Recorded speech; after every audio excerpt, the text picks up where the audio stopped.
Hello, welcome back to my channel. Luke is on the other side this time. Luke here and Connect ignored me as well, but Connect can't make it today. He is in chat, so big up.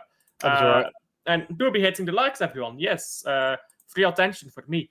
Anyhow, Luke, before we get to the Italian giants that I want to talk about, who I believe are in third division or in second division. I'm not even sure. I think second's here right now, but apparently they're doing pretty well, which is good. So they're getting there, which is odd to see. So we're pretty much playing against AC Milan, something like that. Pretty much, yeah. I mean, same difference. The thing is, though, right? Like, I like the idea of the friendly because it's another game under the belt, the players, and it's good. I think look, like Preston game in behind closed doors. It's a game. Win 10-0, no one cares. Win 1-0, like bro. It beat a Vietnamese team, was it, or something like 10 years ago in a friendly at 12-13-0. No one cared then. It's because, mate, people want to get reactionary stuff like that. You and me both know, right? Our judgment of this team starts next week. The only thing I cared about is seeing Nico Gonzalez play. If Nico Gonzalez plays, I don't care about No. But no. If Nico Gonzalez can't even play in a friendly against Palermo, I mean, that just tells me he's not going to play. But I mean, we've got players going out now. Vitor Hayes, his loan has been confirmed. Yep. We'll talk about that in a bit. But also, Echeverri, who wants to leave. He doesn't want to go to Girona. He doesn't want to do the Man City part. He wants to leave.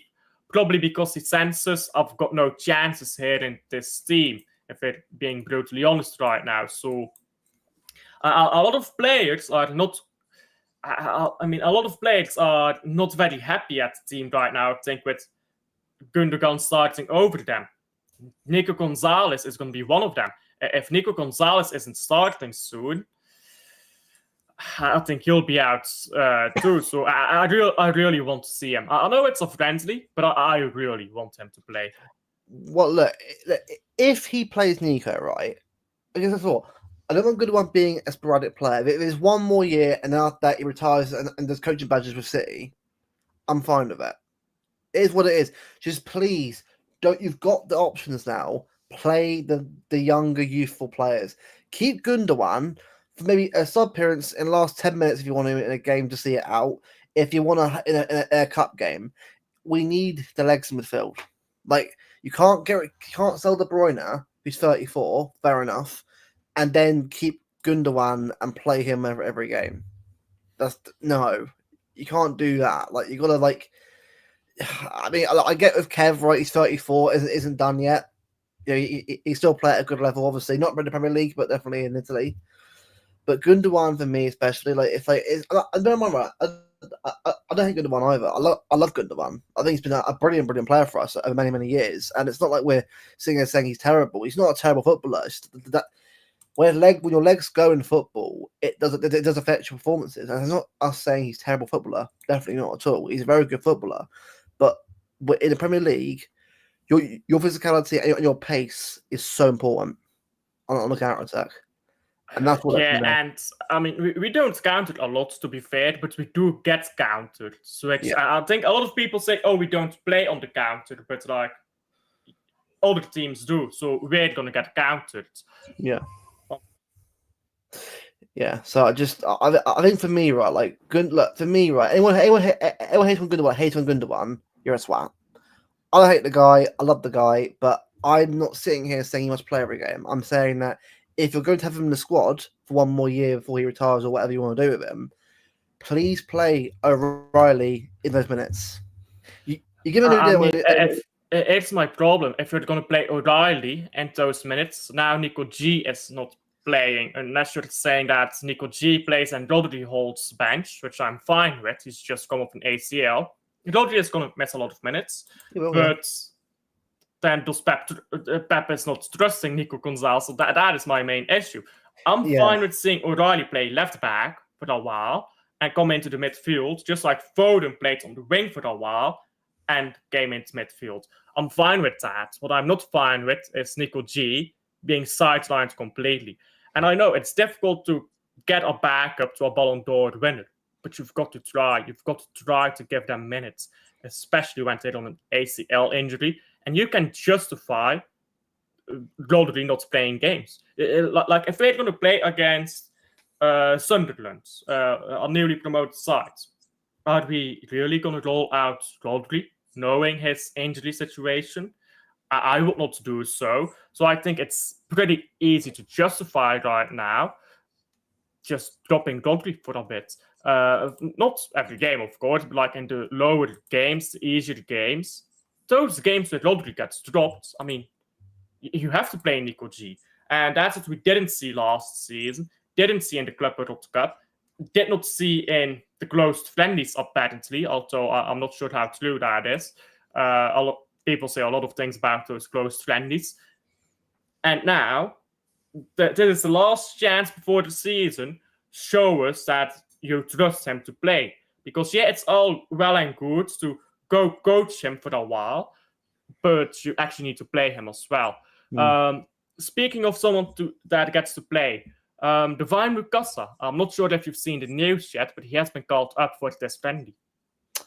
Yeah, and to be fair, it doesn't surprise me at all. I think the thing is, right, young players do play in this team. The thing is, right, it's more of a case of last season was an annoying season because it was like we could all see the issues that were there last year in the midfield, and we kind of thought there's a way around it, but Pep just didn't see. I know Pep wanted experience, but in certain games he could have been a little bit more lenient on that and gone more for the younger players. But I think this season we want to see lots of Gonzalez in the midfield. We want to see a more youthful midfield again, a bit more legs, a bit more physicality again. And I think we're all a bit apprehensive because we're not sure what Pep's going to do.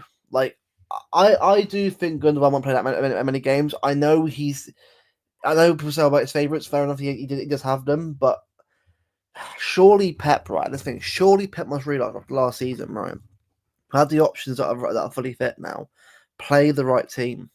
Now, obviously, no Rodri, obviously, because he's obviously back like training something like that, and right now in training. Obviously, Foden's not quite fully fit yet either, which is fair enough. But that's fine, obviously, because it's a friendly game. Like rather than be fit and ready to go for Wolves, then be playing a game that's quite meaningless. Yeah, it's minutes, but it's not that much minutes in really comparison to what it should be in the league.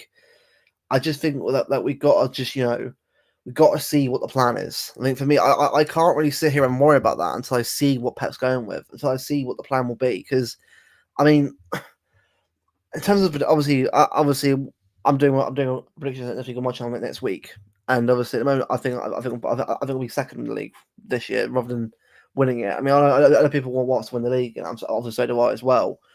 But I'm going off the fact that last season was a really low season to where what we're usually used to. It's not going to be as simple people think it is to sort of just get back straight away on the horse and back about winning it again. Now, obviously, we do it again, brilliant, fantastic. But I just feel like we're not. It's going to be difficult that people actually realise. It's going to be a hard task. I think what we've got to do is get back to that mentality of one game at a time. One game at a time, build, get better each game. For me, just be competitive in every competition that you can be. Carabao Cup for me this year should be a priority.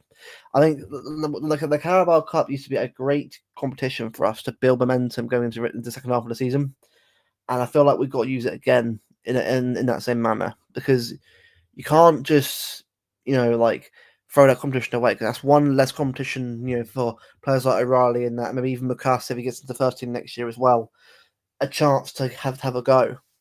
We've got to give up more opportunities to younger players. I think the Carabao Cup needs to be a priority again. Because for me, you can challenge on all four fronts. I'm not saying you have to win everything on all four fronts, but you can just challenge on all four fronts. And whatever becomes the most easiest one to go and win it. Like for me, it doesn't matter if it's Carabao, FA Cup, Premier League, Champions League, whatever it is. It's a trophy at the end of the day. And a trophy's great. I mean, last year we won nothing last year because obviously Oswald good enough. But if we get a chance to win a Carabao Cup this year, an FA Cup, go for it. I think it's important for us to go on that kind of run and to and to build something. So we've got even if this season's not as good as it should be, we've got the standards and we've got the level that we're building on. We've got a good basis. Because obviously next summer is obviously be a big one for me. This summer is obviously all well and good, but next summer for me is when the rebuild really kicks into gear because a lot of players will probably even a free. Edison's going on a free. John Stone's going on a free. Bernard Silver's probably going on a free. Like 3 or 4 key players that have been in the squad for the last 10 years are going to be out the door.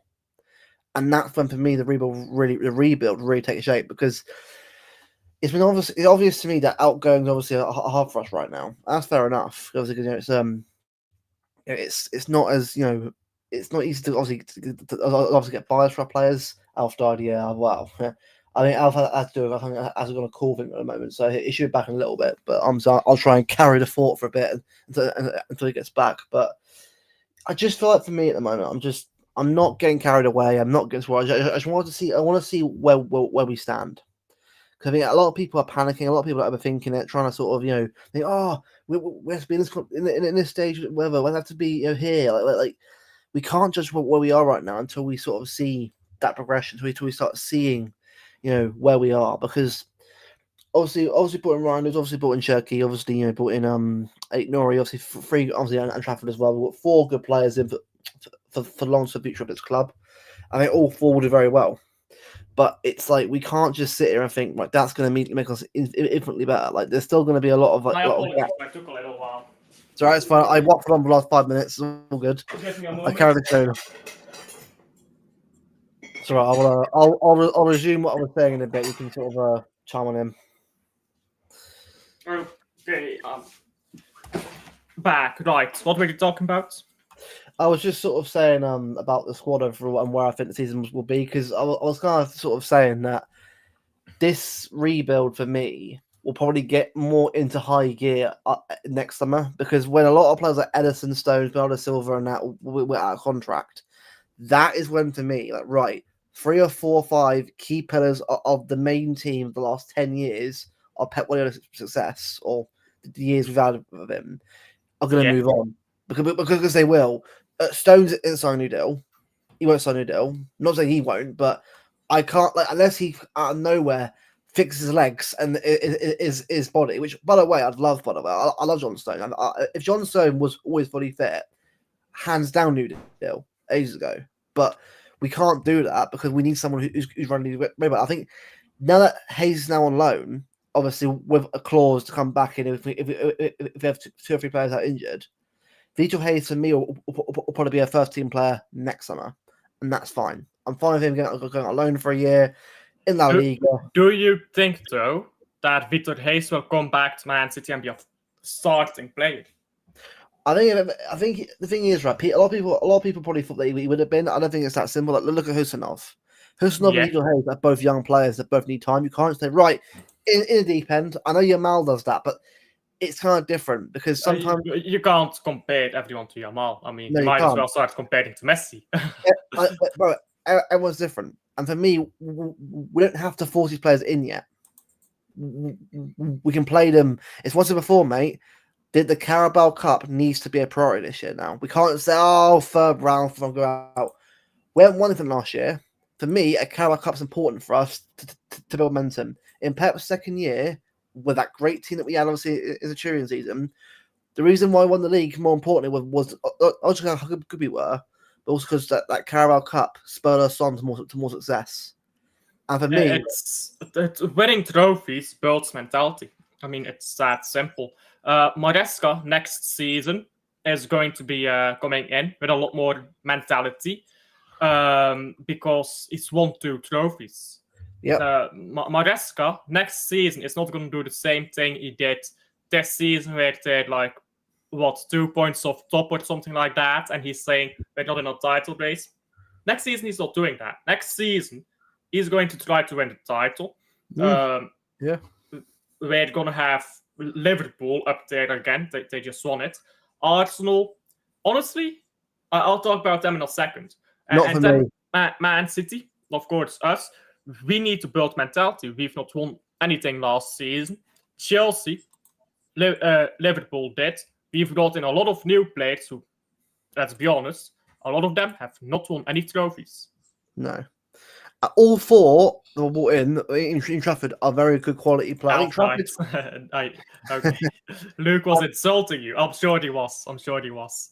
Yeah, it was. Yeah, and the chat. Fuck the chat. But the thing is, right, with Trafford, right, he's a long-term option. Like the Bulls had say, I want number one shirt. It's like I like that already. Like to me, Yeah. Because I think Trafford will be a cup keeper to begin with, and that's fine. Because I think if he starts doing well, like Ortega did to begin with as well, remember we did that, so somehow he might get a team of Edison. If he gets that form going, he could do it. So I think the Trafford, it gives him a year to bed in to the City squad. You know what, yeah, on goalkeepers, because people don't like me slacking off Ederson, but I just Club Brugge posted out a clip of Simon Mignolet yesterday, and Mignolet, he makes stop after stop after stop. Like we are proper spoiled with this goalkeeper. You don't concede goals with this guy in Europe, and whether it's in Europe, whether it's in just league competitions. Is that my product? Back, I think that was my product. Bro, 1 second. I'm going to close my door. Bro, if you play AC, if you manage to get a group stage, you play AC Milan, bro. I'm sorry, and you have to play Yashari, bro. And I know how much you're rattled by him right now after what he did. We can't get them because they're not in Europe. Oh, I forgot. They're frauds, aren't they? Forgot about that. They're not in Europe. For the Gets Champions League, they're not in Europe. They're not even in Conference League. Oh, but so basically, AC Milan are now Man United then. The Man United. Yeah, but broke. Man United can still spend money. Milan are broke. They're poor. You're poor. That's why they're going down. AC Milan is going down. Leo, get out of there, bro. Get out. What is he doing there still? I'm not saying he's world class. He's not, but he's better than AC Milan, bro. I don't get why he's still at AC Milan. Like, I don't get one. He's at AC Milan because he's a shit player that most clubs don't trade. Like that's Jon Sluit. Most clubs don't trade him, and he gets incredible wages at AC Milan. Is he okay for the mid-table team? Sure. Is he a great bench player? I'd love Leao off the bench, but a starting player, no. And the wages he demands is starting player wages at a Man City. That's a problem with him. I'll go in heavy on players sometimes. I call players shit sometimes, and people say, "Oh wow, you use that word very lightly." The Belgian Gunner. No, I'll go on players heavily sometimes, but when I say someone is shit, I mean compared to the standard that Man City has, right? Yeah. Because obviously Leao, I mean, if he went to Club Brugge, I would party. Imagine him at Club Brugge. He would destroy the Belgian league. But when you're looking at AC Milan, which respectfully is a bit of a level above us, well, above Club Brugge, well below Man City nowadays. Whoa. Respectfully, they're a better team than what Leao is capable of. So I'll look at players like Leao. The reason they can't leave is the same reason Jack Grealish can't leave. Is he a good player? Sure. Is he good enough for Man City? Nowhere near. No offense. But it's nowhere near that Man City level. And yet he's on those types of wages. It's the same thing as Leao, in my opinion. And it's why, for me, I just find it hilarious when you got Liverpool fans saying that we spend loads of money on players. We spend £100 million on one player once, so Liverpool want to do it twice in one window. Like, you know what I mean? Like, Jack Grealish is our only time, isn't it? Well, the thing is, right, I know at some point City will do it again at some point. Like, they will, at some point we'll do it again, but I think we'll learn this time. Yeah, on you, yeah, sure. It's point. Technical director, tactics. Very cool. But I think the only kind of player I think City ever do that for is probably someone like Yamal for high amounts of money. I think. Yeah, I mean, I think if we're going to pay 100 million plus for a player, it's going to be a player that hasn't even debuted yet. I mean, at this time. I think no one who's currently playing football is going to get Man City to pay that money because Rodrigo is got bipolar disorder. He might just leave on the face. Honestly, yeah, don't. I'm sorry, right? At the end of the day, right, Rodrigo, I like him, but if he wants to stay at Madrid, bro, and rot on the bench, that's up to him. Like, you don't want to push the move, does he? He changes his opinion every week. I don't want a player who doesn't know what he wants. I want a player who knows what he wants. Stay away from him. Honestly, stay away from him. And look, for me, there are some players, right? Like, if Rodrigo said, like, and this is what people keep saying, oh, but that Twitch streamer said this. I could straight away, right? What you just said there has all you to know about that rumor. Oh, but she got things right in the part. A clock can be right twice a day. It doesn't mean. I'll debunk this. Yeah, I'll debunk this. I predicted that Jack Grealish would go out on loan well before he went out on loan. Am I now a good transfer source?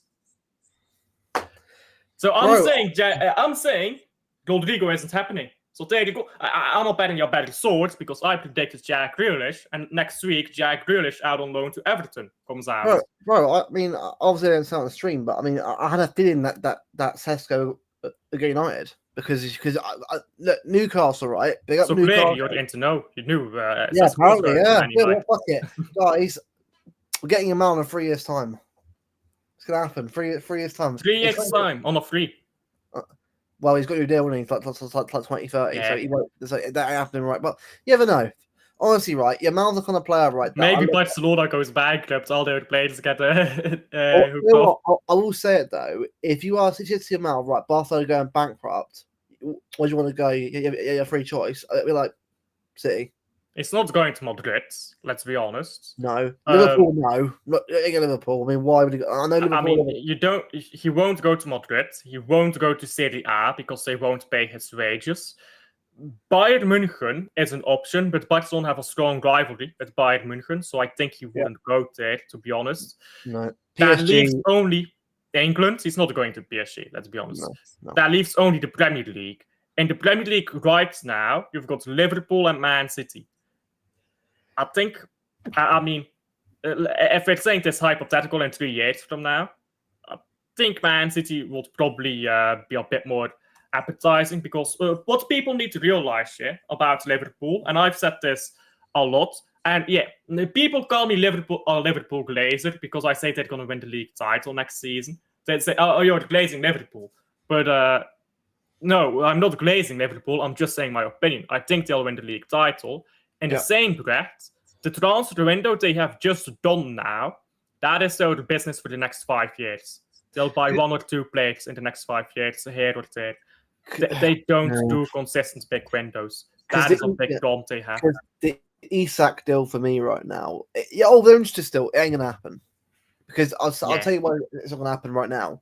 Because Liverpool would have got in by now with a new bid and got him done. Like, I'm sorry, I don't be playing hardball. But why would you play hardball? Like you just sold Nunes to Al Hilal. But if you want to play hardball, you keep coming back with the same bit.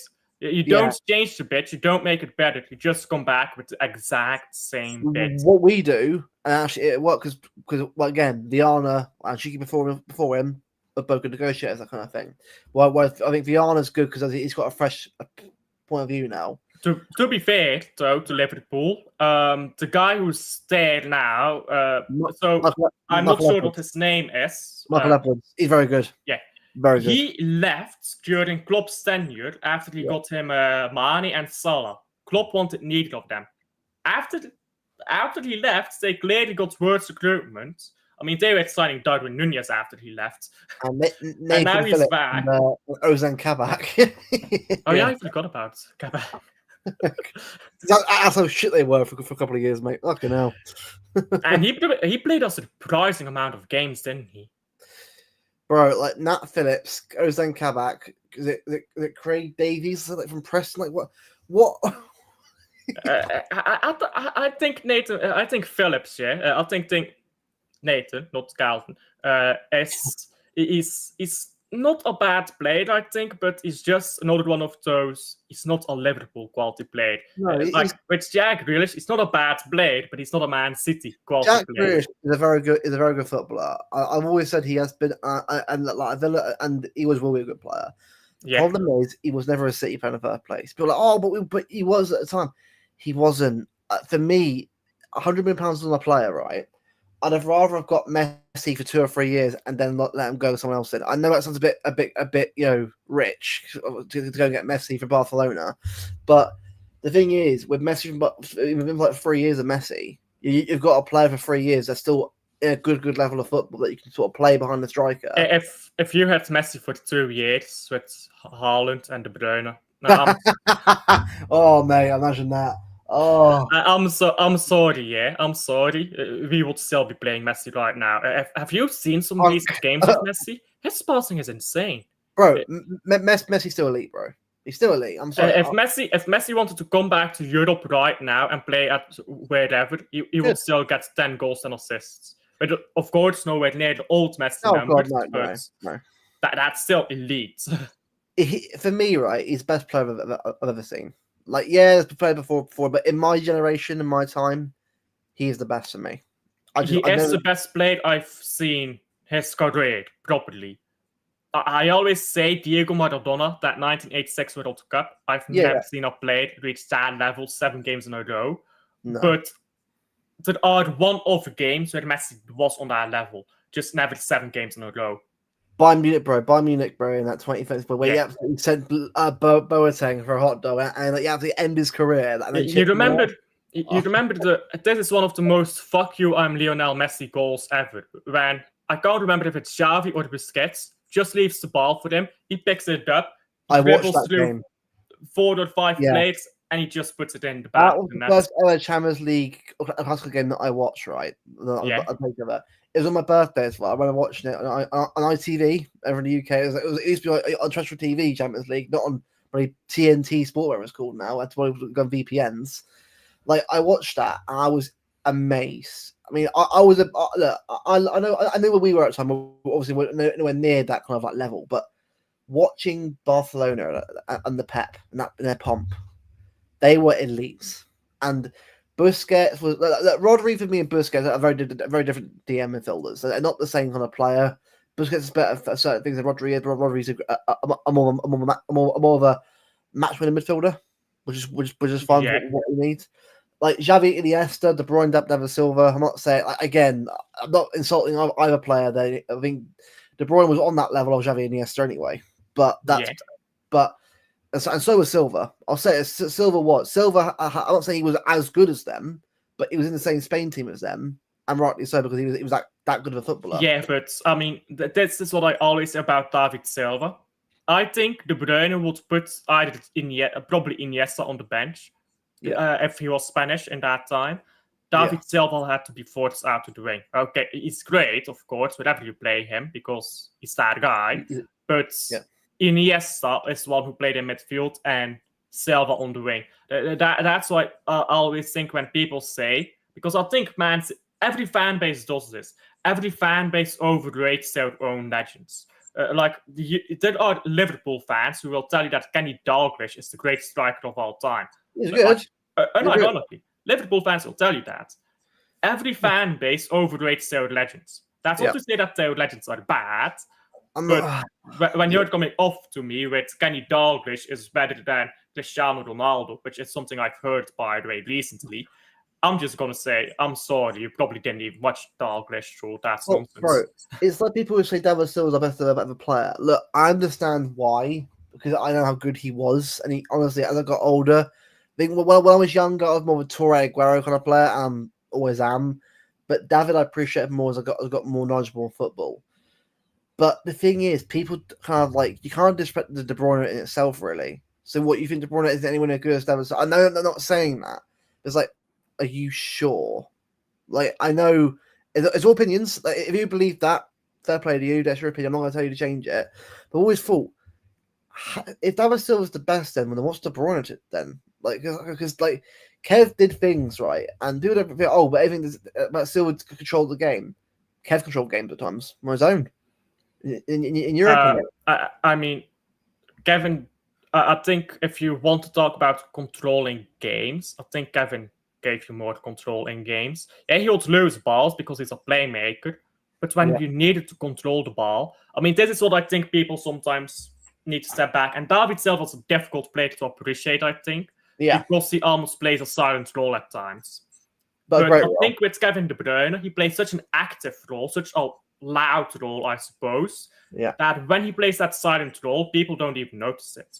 And I think you just need to look at some De Bruyne games, like against Real Madrid in the treble season, both legs. When we needed a goal, he was playmaking, creating chances. When it was 1-1 at the Bernabeu, when it was 2 or 3-0 at the Etihad, De Bruyne was controlling that ball in midfield, not better than maybe David Silva, but to a very similar level, maybe even the same. But his playmaking was even better. And I think when you're a player as good as De Bruyne, people are used to seeing you playmake, that they don't appreciate that silent role, which it's something that's difficult to appreciate in players like David Silva, when that's their main appeal. When it's someone like De Bruyne, whose main appeal is not that silent role, people like to pretend like they don't have that ability. It's like Cristiano Ronaldo. His main appeal, I mean, it's scoring goals. But he was also the third best playmaker of his generation. And people don't appreciate that because I don't know why. I think it's just sometimes they don't see it because they're just looking at his goals. I think De Bruyne has a bit of the same issue with the way he's just always creating. People don't appreciate his control. David Silva, I think his playmaking is underrated because people don't appreciate that part of him. They appreciate the part where he's just absolute control 90 minutes long. And not to say anything negatively over David Silva, but at the end of the day, De Bruyne was the pillar of the Pep era, at least so far, of the four-beat, or of the Centurions. De Bruyne was the face of that. All due respect to David Silva, Aguero was the face of 11-12. Aguero was the face of 13-14. So that's not to say anything negatively on David Silva. Aguero is a great player, or was a great player. He's not playing anymore, is he? But hey, let's get Aguero back, guys. Let's get Aguero back. Let's get more unks. What do you know what it is, right? Like, you look at our current creative players, right? So, like, the thing is, like, players like Ryan Cherky and that, and Phil Foden, they're both different players to De Bruyne and David Silva. I mean, they're more technical skill players. I think they're both good because they both offer a lot more dynamism, a lot more of an ego, which is what you kind of need in players like that who can run with the ball and get into the box for Haaland. Because look, Haaland, watching him already, is moving a lot more on the ball. He's not just standing around anymore. He's actually getting involved in the play. I'm like, I don't mind a bit of both from Haaland. Sometimes say where you are. Let us find you. But then again, a bit of both could go on. Because he's that way, mate. I mean, he can sort of hold the ball up. I think what you're suggesting is that interview from Thierry Henry, where he says you need to help other players find you. Thierry Henry describes when Bergkamp had the ball, I can run how I want. When Nürnberg had the ball, I need to drop deep and play 1-2 with him. And I think that's what Haaland needs to learn. When Cherky has the ball, do what you like. Cherky will find you. When Foden has the ball, you need to come closer, play close with him. When Marmoush has the ball, maybe try to make space for him with your runs. One moment again. Yes, fine. Yeah, no, I agree. I feel like it's going to be a very interesting season to see where the styles are mixed in, because again, people need to realise that we won't be great to begin with. And I'm not saying that would be crap either. I think it would just be a very intriguing start, because we're not finished article or any of that yet. We've got to sort of find our way, find our ideal 11, find it again, because as I said before, these first few games, right, are going to be a real test to see where we are and what the plan will be. Because I mean, Palermo, for me, I'm not too bothered about lineup really, and I'm more like, let's see what happens, get minutes under the belt. But the Wolves game next week will be the real teller of, right, what's the plan? I get some players sort of body fit, that's fine. but I want to start seeing the makings of what the squad will look like, and we can say, right. And with that said, I do want to bounce that off of a commentator that I've been holding for a while. From Nick, Rodri and Reinders must play together in the middle of the park, so in midfield, for most of our games. If not, City will get destroyed again like last season. I can see where he's coming from. Obviously, Rodri is our best midfielder. I don't think we will argue that. But this is what I'm going to say.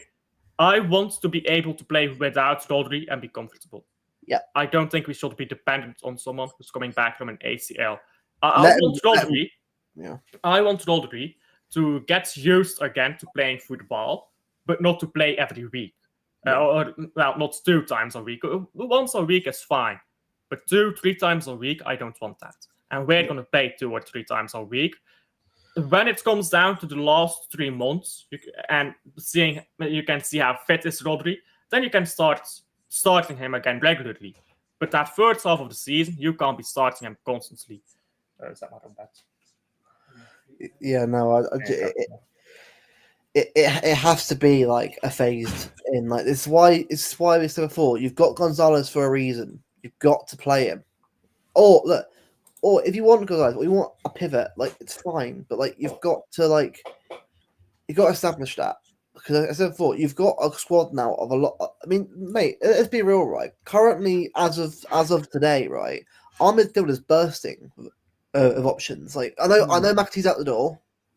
Well, I mean, is it like Forest? Well, it's not confirmed yet, obviously, but it's obviously near enough on the way to going Forest. So but the thing is, our options already are insane already as it is. Like it's so many options to sort of choose from and pivots to go with. But it's going to be about, for me, in what the main team will look like. What will the spine be? Because the spine for me personally, right, is what I would start with and what I try and end the season with. For me, so for me, I start off with Ederson and goal because I think Trafford needs to get that momentum. I wouldn't say right, Trafford go straight away.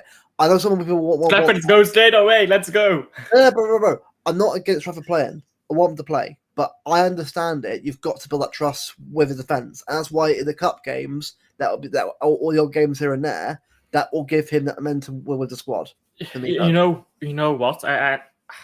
This people call me a flip-flop, by the way, for this because I've got because I'm sitting on the fence. People don't know the difference. I want Trafford to just come in and play every game on one side because, like, I think it's difficult to be worse than Ederson. No offense, but he's been hurt last year.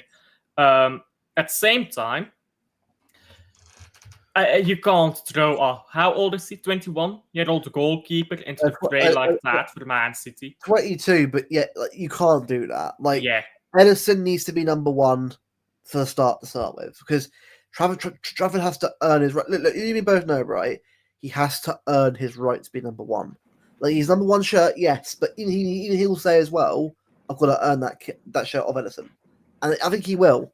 But we got to start off with, for me, Ederson and goal to start with, then eventually fade towards Trafford towards the end of the season. I also think you can't let Trafford have the idea that he's made it too soon. Because sometimes, I mean, his goal was to come back to Man City, right? Yeah. Well, he's at Man City now. Now give him a new challenge. Break into the first team. Once you break into the first team, tell him, you better keep playing well, or you'll get benched again. You need to give this guy something to work towards. Don't let him think that he's completed anything yet. He's not done anything yet. Don't let him think he's done anything yet. Then when you win a cup, that's when you really build that mentality. Which is why I think Carabao Cup is very important. Not just for Haaland's PR, which I absolutely will be bringing out there when he completes English football. But also for the mentality of players. And Trafford is going to play most Carabao Cup games. I know last season there was a lot of talk about Northern Jakkers, the bench goalkeeper, play the cup final for the Club Brugge because that was just Mignolet plays all the finals, of course. But no, the manager said Jakkers is playing the final because if he's played every game so far, he's going to play the final. And we're going to see what he has worked. and we won the final, in part because he made one save, but really because we just were better. But that winning that final and being part of that final winning squad, that is a great confidence boost. So in the Carabao Cup, I would play him in the final if we get there.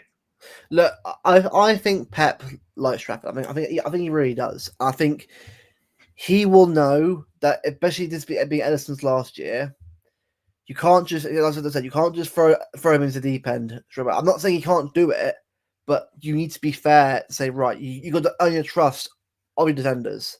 Remember, he'll be behind Diaz and Gvardiol going for most of his career going forward.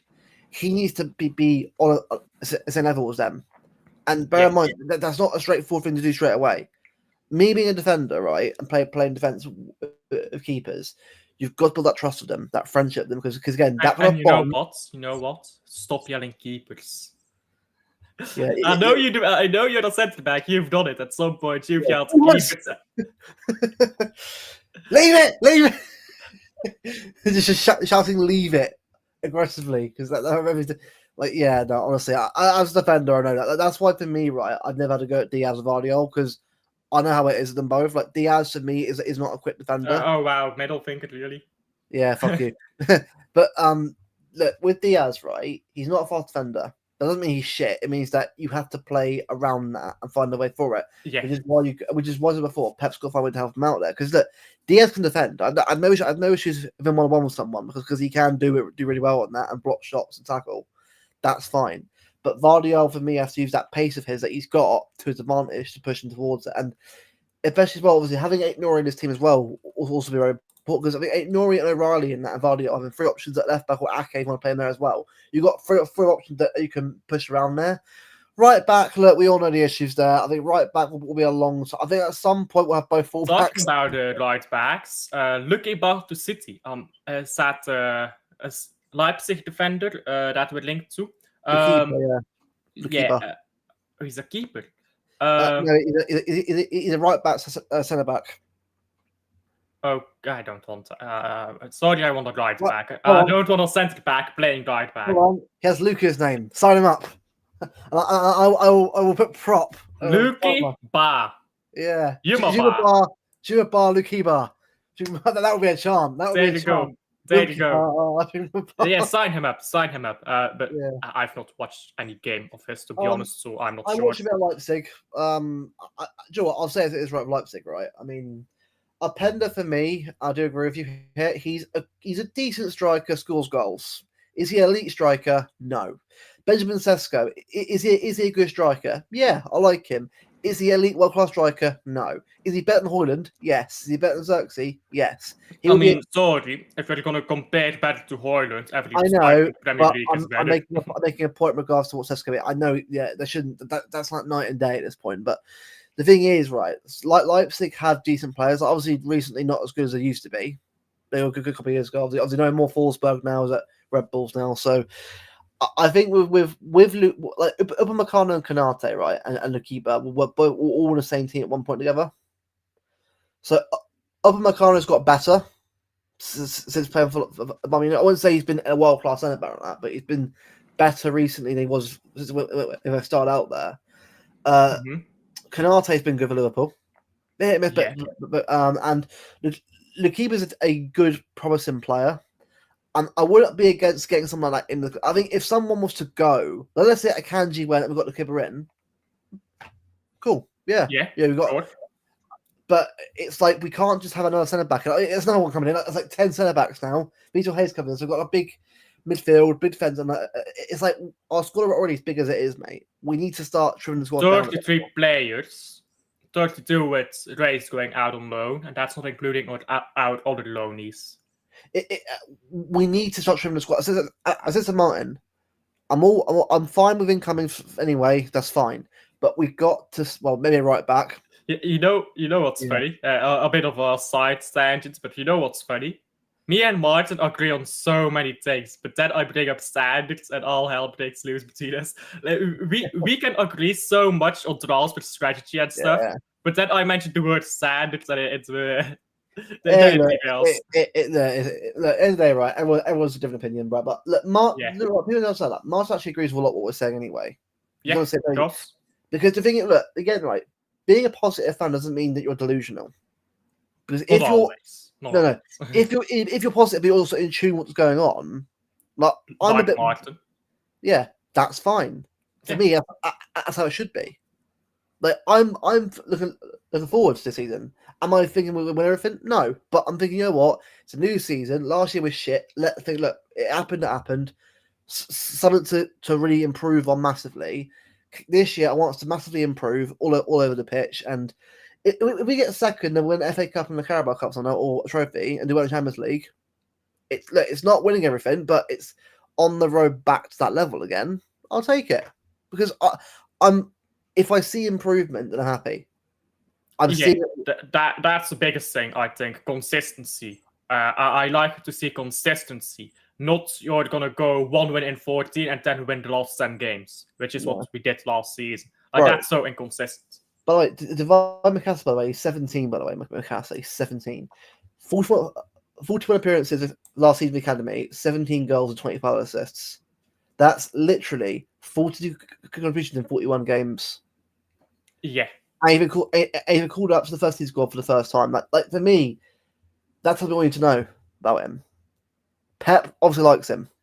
He obviously does. Like you can't sit there and say he doesn't. Like where does he play though? Because I don't keep up with the academy that much. He's more. He's like an attacking midfielder towards like a forward player. So it gave me an option up to like Marmoush and Heartland, which I'm fine with. Okay.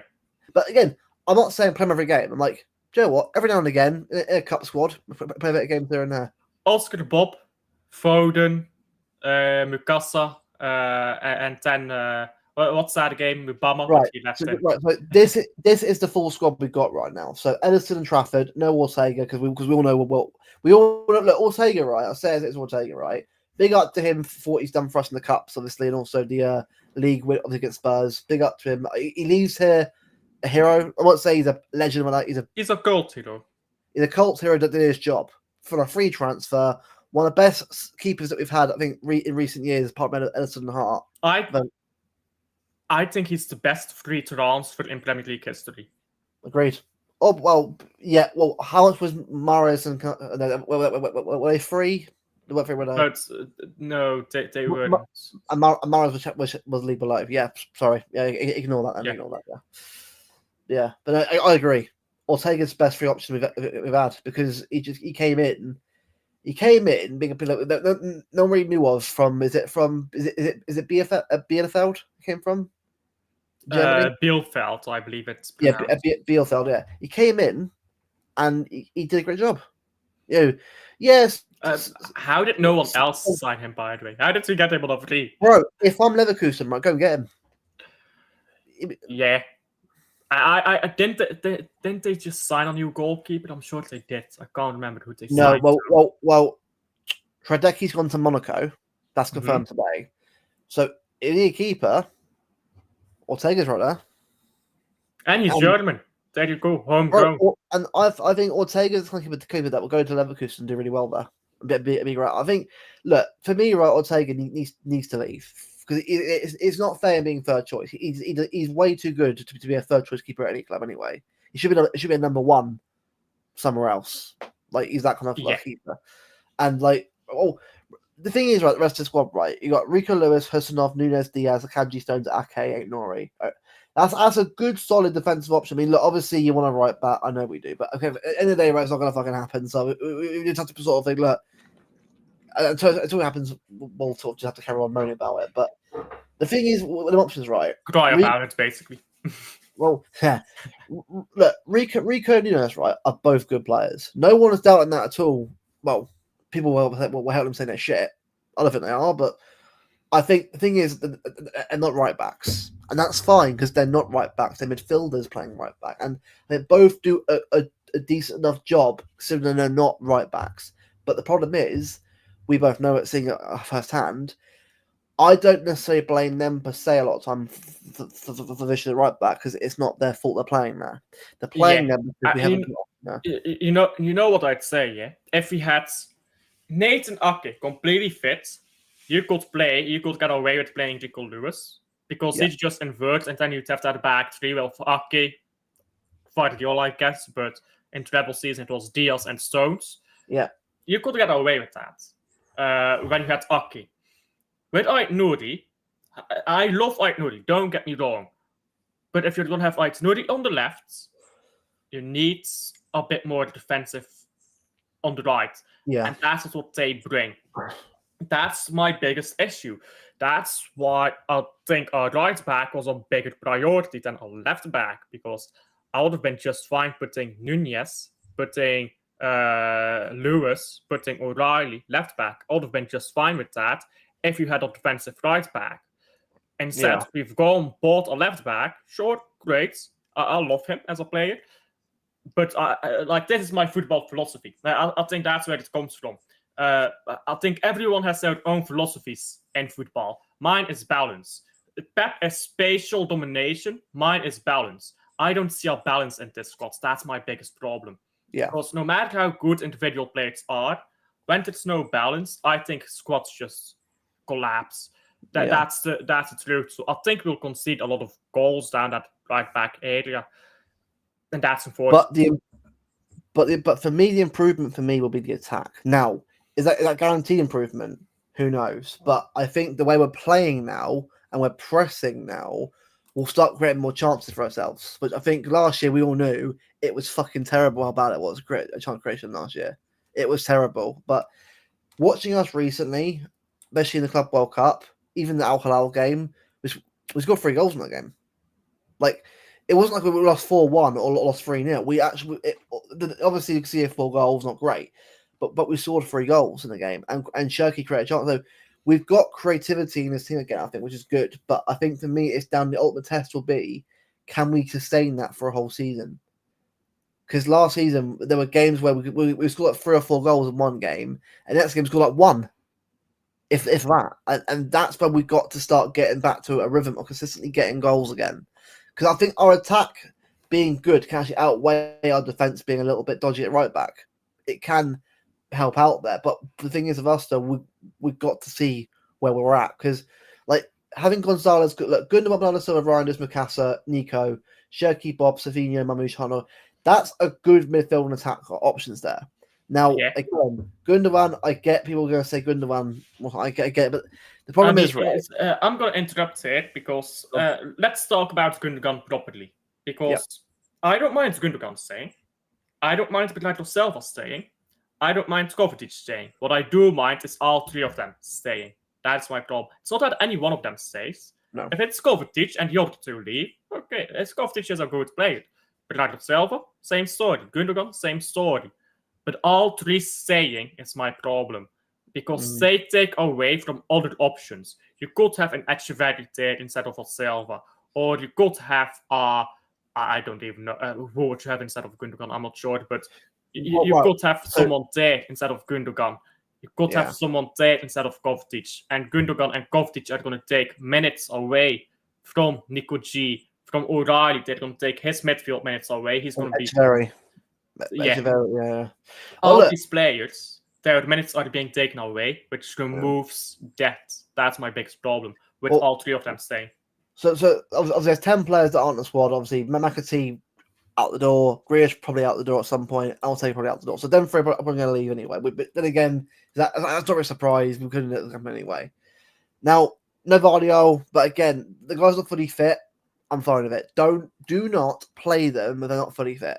I want Vardio, Rodri, Foden, also if he ends up staying, all 4 of them to be fully fit for Wolves, or on the bench at least. But we can't, again, I think like last season, mate, our squad's bigger than last year and have a bit more depth in it. Do not play players or overplay them when they're injured. Because last year, mate, we were losing players left, right, and centre because we don't have a big enough squad as deal with an injury crisis. This season has to be all about squad maintenance and squad rotation. Because you're on mute. Sorry, you know what causes an injury crisis though? A bunch of old players. Yep, and that's also an issue as well. Because again, if let's say Gundogan had left right and just Bernardo cover, sure, because them two for me are the least of my issues because I know that they've got their own mistakes, but both of them are very good players. They are. Cover's still Yeah. brilliant. Bernardo Silva, rotate him and get him fully fit, and you will see Bernardo Silva that we all know how good he can be. The problem is when Pep runs him into the ground, of course it's going to be shit. We've watched Bernardo Silva in his pomp, his elite world class level for a good 3 or 4 years. He's been to that level of a good 4 years of football. Yeah. We know, and the guy is only 30, 31. He can still do it still. He's not washed. The problem is when you overplay something like that every bloody game because you don't know how to do anything else, of course he's going to be knackered and shit. You've got to play him and rotate him because then you get the best out of him. He's a very technically gifted footballer, Bernardo Silva. Probably one of the best players that we've had under Pep. The problem is, when you play him so much, it knackers him out. I mean, that's the case with a lot of our players. I think that sort of small squad does. I mean, is it hard for me to say you ruin players by having such a small squad? Is that hard for me to say? I'm not sure. But I think that's what you do. You just destroy them. It's the mileage that matters. It's how much hits has your body taken. And I don't know if you watch like boxing or anything like that, but if you watch MMA, there used to be a very popular school in MMA where they used to have very harsh training. You would get punched, you would get kicked in training. Your body would take heavy hits. And the idea was, when you get to the game, the actual fight, you're going to be ready for those hits. But what they found out is you're going to be good for your first 5 games, or 5 fights, should I say, and then you absolutely fall off because you've already taken so many hits and your body can't recover from that. That is, if you go watch a professional MMA fighter train, they never take a hit. They're wearing super thick padding, they're never taking hits. Yeah. Because the more hits you take, that is permanent damage. That is permanent damage that will slow you down as you progress through your career. The same is true with footballers. When you play so much, Bernardo has taken up permanent damage from playing so much. Am I saying he can't recover to some extent? No, of course he can recover to some extent, but he'll never be the treble season Bernardo again. Yeah. Also, by the way, I saw Mahrez was at City today, which is quite cool, and it's nice because I think a lot of people thought that him and Pep fell out. Like, no, they didn't. Like, I mean, the thing is, like, I won't lie. I'm glad that Mahrez didn't play a lot of games towards the end because I think he was a player that could have helped a bit more. But I think the fact was right in that treble season when you've got a squad that's working really well for you. I get it. Like certain players just aren't going to make it, but when Riyad was fit and playing, he was brilliant for us. The problem is Bernardo Silva in that treble season was on smoke. Yeah, and Pep, right? That season did the right thing. I'm going to ask it this way: can you name one game where Bernardo Silva played poorly in the second half of the treble season? So from January to the end. No, but bro, he cooked Bayern twice, he cooked Madrid twice, and he cooked Inter Milan in the final. Yeah, that's it. So when you play good every game, like, I wanted to see Marius too because he was a baller. But when you play every game and you're one of the best players every game, I mean, you can't justify dropping that guy, can you? Bro, I'd argue, right? Silva should have been top 10 Ballon d'Or. Like, he was that good. I mean, no GNA. But if you watch the guy bloody play, I mean, he's never been a GNA player. No, but for me, that season was a top 10 level performance in the Ballon d'Or. I mean, bro, Ballon d'Or, for example, right? Marmoush not even being top 50. I was like, what? Marmoush wasn't even top 50. You put Vinny Jr. in there. He's got the best GA to game ratio in Europe. Oh, but City bad. So like, it's already I forgot. We're evil. Yeah. Oh, actually, I can answer that very quickly for you guys. I'm not sure if you've seen this one yet. There you go. Beautiful, guys. This is my response to City bad. Corruption is not bad. Corruption is only bad if I'm not involved. Yes. If I'm part of that corruption, I'll defend it. Yes, I agree with that. That is a perfect. Like, yeah, 115. Defend it, bro. No one cares, man. No one cares, man. Like, bro, 115. You see the overlap still talking about 115. Bro, Like, no I one swear down, cares. No one's asked. if they stopped talking about 115, I swear down their views would drop to half. But bro, The worst day for these big channels is when 115 verdict comes out. But bro, honestly, right, you and me are bored of it now. Like, I don't talk. Like, honestly, right, I don't care anymore. Because the reality is, right, if you were guilty of something, mate, surely by now be out there in public. Wouldn't it? Yeah. Premier League would absolutely not accept anything to postpone the release of the verdict. No. Whereas Man City, I think Man City will be willing to accept something. Saying, like, yeah, postpone the verdict, because Man City could then wait until, like, the start of the season to bring it out if we, like, lose against Wolves or something. Yeah. Also, by the way, obviously tonight is the first game of the new season in Championship, isn't it? This year, in Championship season, isn't it? Which is I didn't know that. Yeah, Birmingham City are playing. Is it Ipswich Town tonight? I was Birmingham. I don't know if you've watched that. Is it? Well, is that Amazon Prime's Birmingham City documentary? About, no, I haven't watched it yet. No, it's about Tom Brady and Tom Wagner. I mean, bear in mind, right? They've actually done quite well with sort of like, you know, I know Birmingham are not Wrexham. Birmingham are a big club than Wrexham because Birmingham got a bigger stadium, that kind of stuff. But when you look at what Rob and Ryan did at Wrexham, which is unbelievable, to get free back to promotion, to get from National League in mid-table towards Championship, it's unbelievable achievement what they've done. Yeah, they've had money, but the thing is, right? Yeah, money's well and good, but money doesn't actually win you games. Money doesn't buy you balance. No, and Wrexham have had a good balanced squad and be able to get players out the door and players in the door. Like, bro, they brought in players like, was it Kiefer Moore, who's been playing at Bournemouth in the last few years. They're attracting big name players from like Premier League clubs. Well, obviously not the big name, but like certain players of young quality in the team. I think that for me shows how incredible that project is. I mean, I can't see them going up this year. You know what thing is with Wrexham? They have PR. But good PR. Their PR is properly good. That PR attracts players. Like, a lot of players are attracted to Wrexham because Wrexham got watched more in League One than most Championship teams. Wrexham got higher viewership, and I believe, I can't remember the exact statistic, I believe they got higher viewership than 14 of the 24 teams in the Championship. Bro, they've made, right, 26 million pounds, right, in the last, or even more than that this year, right, which bear in mind is way more than the average or highest of championship of clubs in Championship.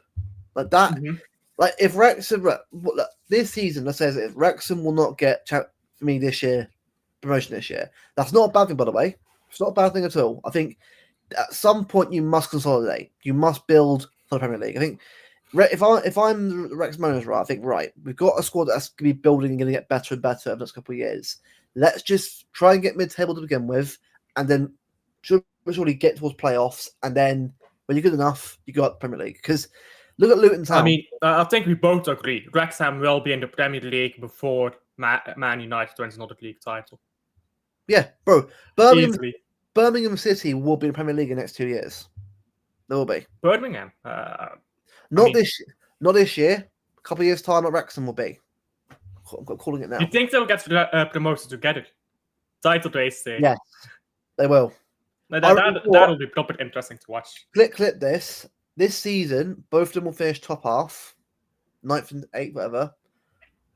And next season or the season after will be when the title race starts. I reckon by 2028, you will see both teams in the Premier League again. Well, Birmingham Premier League again, Wrexham first time ever. Yeah. By the way, isn't Wrexham the only English or Welsh club other than Cardiff to get into Premier League? Swansea as well. But bro, yeah. Bro, Swansea, yes, bro, Welsh. Luke, you got Modric and Snoop Dogg owning Swansea. You got Gareth Bale owning Cardiff. Bro, you could see 3 Welsh teams in the Premier League in the next few years. You know what? I always forget that Swansea is Welsh. I always forget that. South Wales, yeah. Well, like Newport County, like Newport or South Wales. You know what's funny? Yeah, you know what's funny? I met a Welsh guy, and he told me he's a Swansea fan, and I'm like, why aren't you like a Cardiff fan? Like just courtesy. And then he's like, because I'm not from Cardiff, and I'm like, yeah, but it's like the biggest club in Wales, right? And then he's like, Swansea is a Welsh club, and I was like, oh. And I looked that up. I looked that up when I left because that was at a ballet.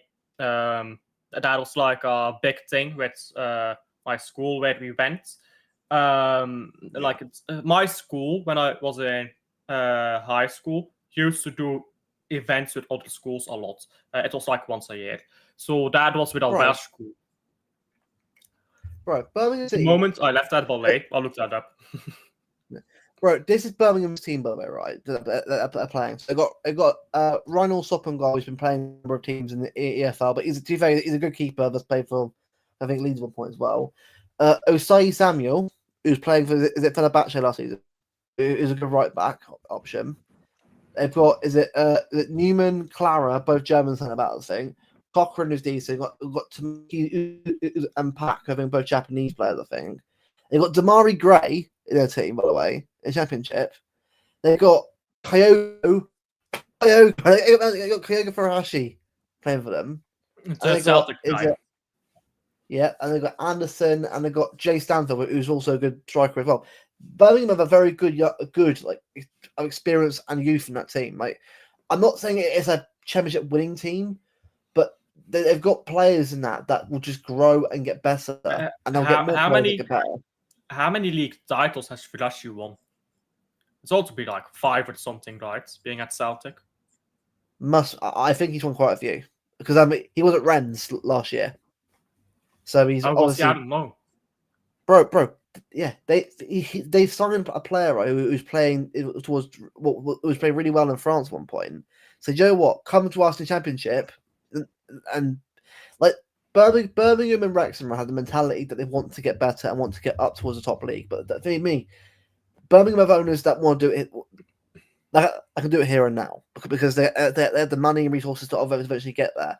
Wrexham will get there, but Wrexham Stadium is still very old school. They need to upgrade it to obviously the top level class, make the area bigger. Station. You know what's so funny? In England, they really value the old school stadiums. Over here in Belgium, everyone's like, "Fuck the stadium, it's old. I want a new one." There is such little respect for the old stadiums over there. Like, have you seen pictures of Club Brugge's old stadium? I think I've just seen a picture of it. Yeah, it's literally abandoned. It's literally still in the city. You can literally walk to it. It's abandoned. There are trees grown into it. People do not care about the stadiums over here.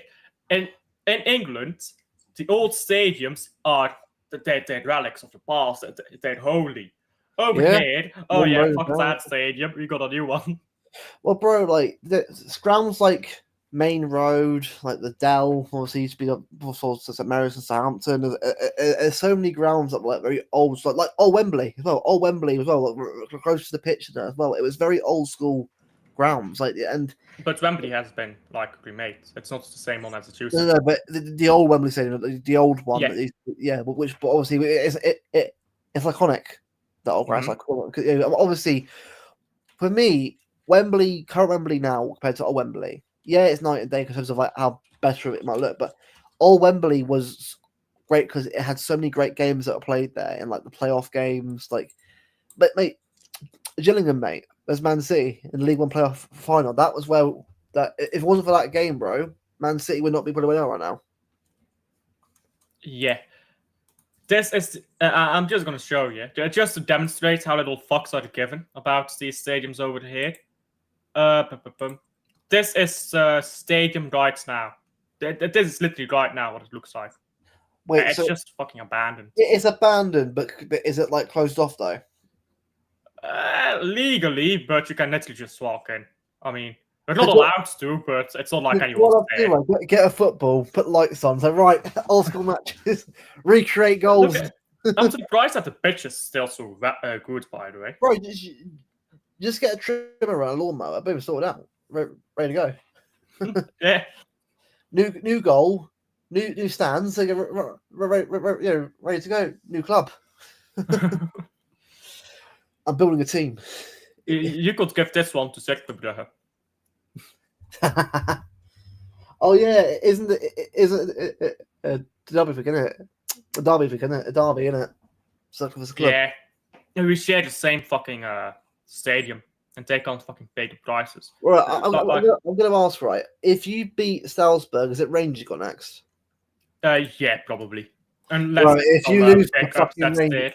if you lose to Rangers, bro, if you lose to Rangers, I'm. Rangers, respect to Rangers, yeah, but they've not been that good recently. Well, obviously, because their current manager is Mo Southampton.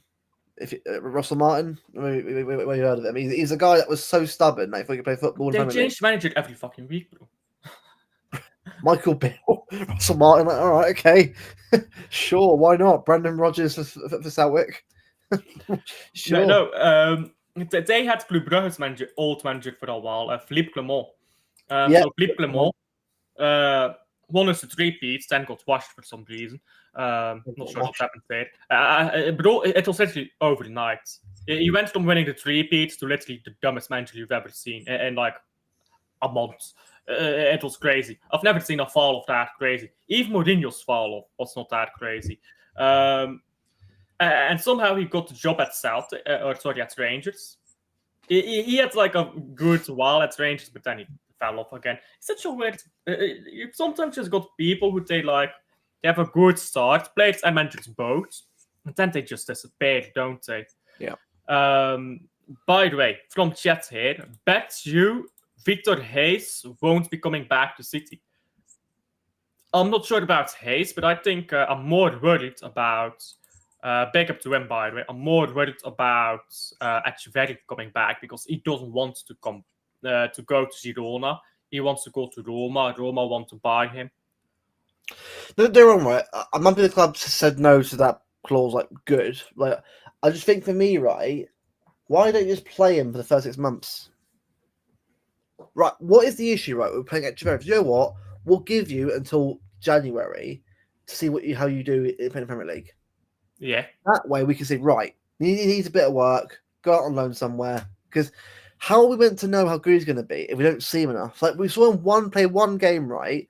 F1 first half, did very well, got a good free kick against Alain, and then did very well against, was it in the cup final when he came on? Almost scored 2 goals in that bloody game for once, because he actually went forward at a shot. Yeah. Please, I want to see him before he goes on. I want to see him play. Let the fans and us as well decide on where he's going to be. Because I feel like it's not really fair for me. Because like you need to give someone like that a chance who's a very talented player who could be a very, very big player for Argentina and for us in the future. But you've got to give him that game time. We prove himself. We don't do that, do we? We don't give chances a lot anymore. Now I feel like we used to give a lot of chances. Really, if you look at Champions League, I mean, so many players have played in Champions League weaker games. Now I know Echeverri can't do that, but in the league, not even off the bench sometimes. Like he was not even on the bench. He wasn't even on the bench. Like that's you're just not giving us a chance to see this guy. And I think the fan base, when people talk about the fan base is paranoid, I don't think it's paranoid. I think the fan base is left in the dark a lot. And when you're left in the dark, you have to make your conclusions of nothing. When you've got nothing to go off, you're going to come to some wild conclusions. I think the club has to just manage the fan base better as well. When you don't even give us the chance to see Echeverri and don't even give Echeverri the chance to show himself, of course they want to leave. Like, if I'm Echeverri, I'd want to leave because Echeverri is not a Man City fan, probably. I mean, he might be, but probably isn't. So, yeah, it makes sense that he wants to leave. From chat, though, Savio Rangers will find Haaland more frequently if they play, and that comes off the statement, I hate when you buy players and not play them. Happens so often. I agree. We buy players and we don't play them. But, I mean, I understand it. To some degree. But still, when you buy someone, give them a chance. Like that's where I'm coming from. Give them a chance to show themselves. Yeah, no, I agree, and I just want to I just want to see like Vito Hayes right as well. The same thing as well. I get we're loaning him out to get some game time, right? Fair enough. I think he'll do very well in Spain. I think he'll do very well. And I kind of get it. If Stones gets one more year, so they bring him back in and he plays Stone. Cool, yeah. But Echeverri for me, right? There's no reason for us not to play him. Yeah. Bro, against Wolves, fuck it. You know what? You play. Why not? At this point, you got he doesn't step up and do very well. Then of course, load him out. But we don't know these things until we see them. I'm sorry, but our sample size is too small. I need a bigger sample size of games to decide. Right, is it good enough? Yes, cool, you can play. I'm not saying start every game. I'm saying on the bench, off the bench for a bit, and then maybe start games here and there. You know what, yeah? Like, I don't say start this youth played every game a lot. I do think I did say that about Echeverri, to be honest. but I think it was in a watch along. I did say just start of every game, I think. But it was also a watch along. In a watch along, sometimes you get heated. Like, I think people need to understand that. But like, yeah, I don't want him to start every game. I think we've got better, more made players. But I want him to be on the bench at the very least. Yeah, 100%. And I mean, I think this is sometimes the way people come into it. You've got two types of people. Half empty and half full. You get what I mean? Glass half empty, glass half full. You've got people who think this glass is half empty, and you've got people who think this glass is half full. And even if they disagree on something, they come into it, agree on something, they will say it in a different way, and they'll phrase it in a different way, and they'll make different assumptions about what others think or how they think. And when you do that, you sometimes get in fights over things you agree about.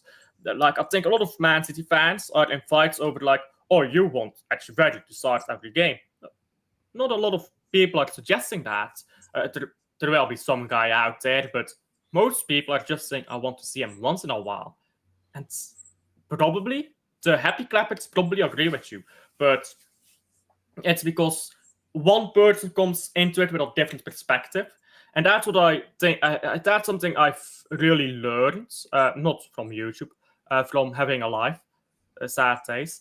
That's what I've learned from working as an accountant on internships, and from working, just working really, whether it's retail, as an accountant, whatever. You got to understand people's perspectives, I think, and I think that is lost a lot in football, and on YouTube especially, which is social media in general, really, which is so toxic. Sometimes you need to find people's perspectives, and I think we just don't do that. So things that we'll agree on, we'll fight about, because we don't try to see the other perspective. Yeah, no, I agree on that. It's why we do these shows like together, like all the people, because again, you want different opinions, but this season we gotta stop hating each other for opinions that we don't agree with. You rate Ederson? Oh, I'm gonna never invite you again. Oh no, you rate play that I like. I mean, okay, and just like like, what happened to us having a debate? Well, you can't do that anymore. It's illegal. Oh yeah, I forgot. Thank you, British government.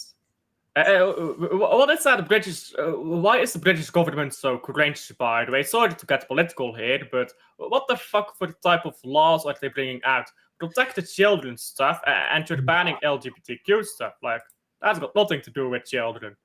Not to get political here, but I'm sorry. Honestly, right, I'm just. I want to leave here, please. I would want to leave if I was a British, but I mean, but like, I don't live here, so you're lucky. You're lucky you're not. It's not like, oh, you can do the best decision my mother ever made is moving to Belgium. Good for her, man. Good for her. She Anyhow, she knew. she knew. She knew. No, what's funny? I asked her once, "What do you think about Margaret Thatcher?" And she just looked at me and she asked, "How old do you think I am?" I never asked it again. Big up to RTD Edits. Ben Jacob, sorry, has set Donnarumma for 26 million. I'm not sure I've seen that. Would you take him? I would if we can sell Ederson, even if we have James Trafford. I would take Donnarumma. I'm not sure how true this rumor is, but I would take Donnarumma. I'm quite unsure about the rumor, though. What about you? Yeah, I like him. I think he'd be good for us, but it's not desperation to me. I mean, it's not. We've got Trafford now. I'd rather prioritise Trafford for the future at this point. Like, give him a chance to sort of prove himself. I mean, yes, he's a better goalkeeper right now. Of course, he is. He's probably the best in the world right now in current form. But I just feel like, for me, like, you've already got a keeper as it is. Don't just go for every single one you possibly can. I think a lot of people just want to stat pad to keep all the big players around. Like, you can't. Our squad already big as it is. We need to trim it down first before we start getting more players in. So, and I mean, we've barely talked about Palermo, to be fair, but I don't really care about that. Look, I mean, it's in the title, but just quickly, right? It's a friendly game. If we win, cool. If we don't win, okay. But honestly, right, don't get any injuries. More minutes in the tank for next week. For me, Wolves is a priority. Tomorrow is a friendly. If you win the game, cool. If we don't, we don't. But as long as we sort of see a bit of development in fitness and minutes, that's the main thing. And I'll start onto Wolves. That's what it should be. I'm hearing Paqueta for Grealish. I'll leave that as the final topic here before we round up. Am I the only one who doesn't want Paqueta? Another one. Look, it's not. It's mate. It's not 2 years. There you go. Luke knows ball. I mean, it's been 2 years, mate. Yes, look, it's not his fault what happened, right? Or what went down, right? And then what was accused, right? But he's not. He's dropped off massively last year or so. He's not a bad player, by the way. I love Paquetá. I think he's a brilliant player, but we're past the Paquetá stuff now. We've got like Shirky in that. Where would he play? He's not DM. He can't. We've got Reinders as well. We don't. For me, that boat sailed a long time ago. Yeah, I completely agree. We've got nothing to argue about. Look at that. I guess we're both good fans. We're not arguing with each other. Clap, clap, clap, clap, clap, clap, clap, clap. Happy clappers over here. We're happy clappers. The watch. It's over. No, I don't want Paqueta. I really don't get why there's all the rave about him suddenly. It's not like I'm not trying to be rude to Paqueta, but I don't think he's played a good game since the charges against him were announced. And to be fair to him, I would be fucking pissed off if those false charges, as they now seem to be, ruined my fucking move to Man City. I would stop trying as well. But I mean, can you still be saying for this guy, yeah, he's on the level? I don't think so, to be honest.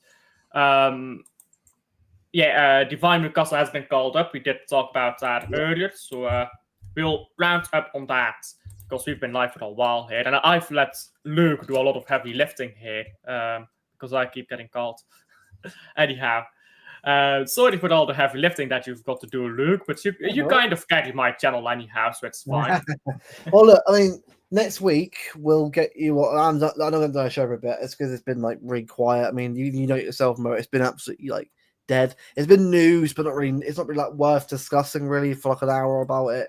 Like, I think me and Bev are doing a stream this weekend, sort of like doing a full-on breakdown of the news and that, and discussing it all in one go, and doing probably do a Palermo chat anyway, but.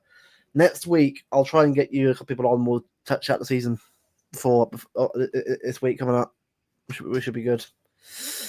And we'll so we'll leave it there. Thank you to Luke for carrying my channel once again. The core message of this is that Luke and I are happy clappers. I've never been clapped out. still am, but let's not talk about that. And we'll leave that on there. Like and subscribe if you haven't already, and I'll see you guys on the next one. Bye. Oh, Alfred.